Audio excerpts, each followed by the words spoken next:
作所为得罪了上天，有违天理，那么祈祷再多也是没有用的。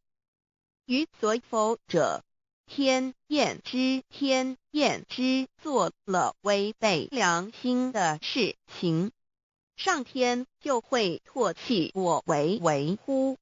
为天为大啊！只有天最高大天。孔子、孟子思想中，天似乎也是能安排一切的主宰。孟子也说过：“天将降大任于斯人也，必先苦其心志，劳其筋骨，饿其体肤，空乏其身，行拂乱其所为。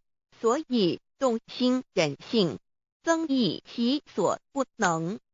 道大道无形，生育天地；大道无形，运行日月；大道无名，掌养万物。吾不知其名，想名曰道。”新晋经有一位真神，自从造天地以来，神的永能与神性是明明可知的，实际是眼不能见，但借着所造之物，就可以晓得，叫人无可推诿。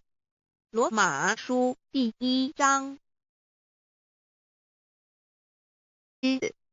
速往东土而去，千万别再留恋于礼天之舒适自在。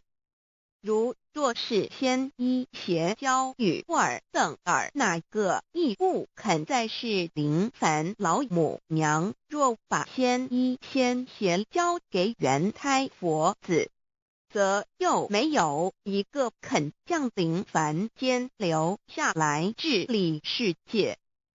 这树枝和树叶遮寒地冷，饿了吃松果子，可饮清泉到了凡间。若